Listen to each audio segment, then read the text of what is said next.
Okay, everybody, how you doing? Sorry, it's been flipping ages since I've posted anything on YouTube. Yeah, concentrating on the stuff that's paying the mortgage, and that isn't YouTube, unfortunately. Yeah, maybe. Who knows? I thought I'd pop on and just do a little bit more teaching and hopefully add some value to your guitar playing. Just picked up this Sir Alt T. Most of you that have seen videos before that I've done know this one pretty well, probably. My classic T that I've just banged into the Alt T, which is I've had for a long time and it's like my #1 guitar. But wanted something with some humbuckers. Got rid of the Les Paul because it's just heavy. So this is really, really nice and light. And yeah, it sounds great. So anyway, I'm going to do some licks that I've got a bit of chromaticism to them.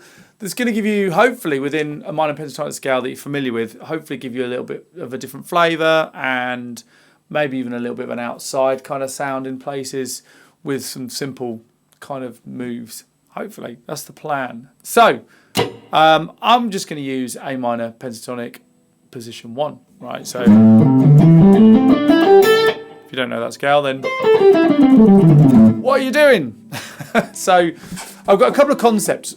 I'll kind of show you them as licks, but mostly they're just concepts. So, there's a couple of little moves that I do on a regular basis, and I'll do them everywhere and anywhere, and they kind of generally work. So, the first one we're just going to do on the top E string between the 8th fret and the 5th fret here. So you've got the minor third and the root note. And all I do quite often is use the 2 notes in between here. The 7th fret, which is like your 9, your 9th, is used quite a lot in blues anyway, especially Dorian, you know.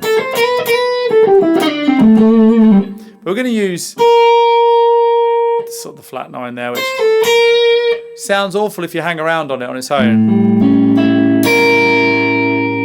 Definitely got a cool sound to it, but we don't want to hang around on it too long. So what we're going to do, and this is the first concept. So concept number 1 is that. It's simple as that. So I'm pulling off from 8 to 5, and then pulling off 7, 6, 5. Actually, I'm picking the 7 and then pulling off 6 to 5. Something like that. So,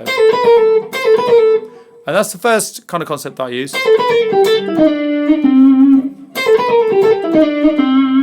A couple of ways you can do it. Another way is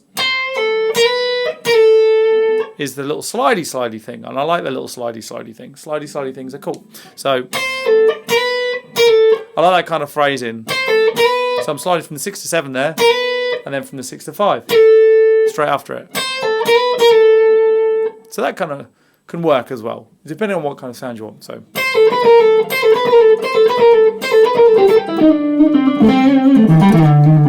So yeah, so that's the first one.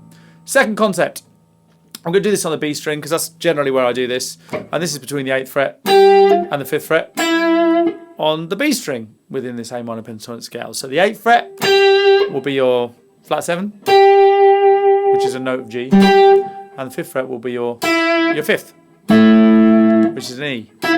And what I do on this kind of concept is slightly different, only slightly different. I'll pull off from 8 to 5 and then hammer on 6 and 7. And of course you can do that on the first string. Do it anywhere. I'm just showing it on a different string just because. So, but usually on this string, the reason I do it on the B string is because I'll then go to the 4th fret, which is your flat 5. So you've got a real chromatic approach there. So you've got 8 to 5, hammer on 6 to 7, and then 4th fret.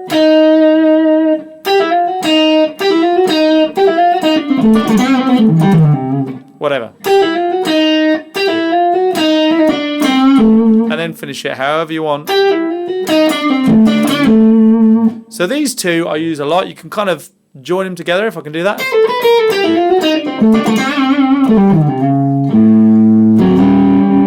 So those are the two kind of concepts. So this one, and then And that one gets you a fairly outside sound because of the flat 5 as well.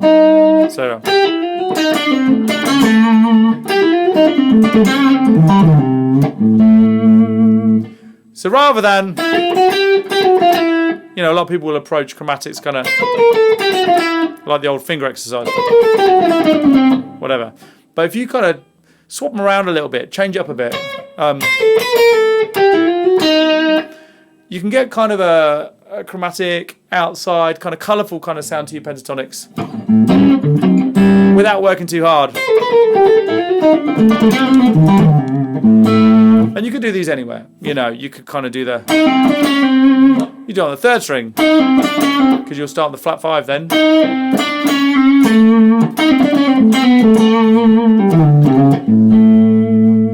Simple as that. So try them in different keys, different places. Try it in a major kind of situation as well. If you're in D, let's say you're in D major.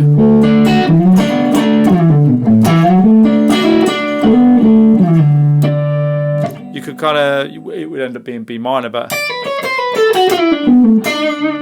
B minor, D major, same thing.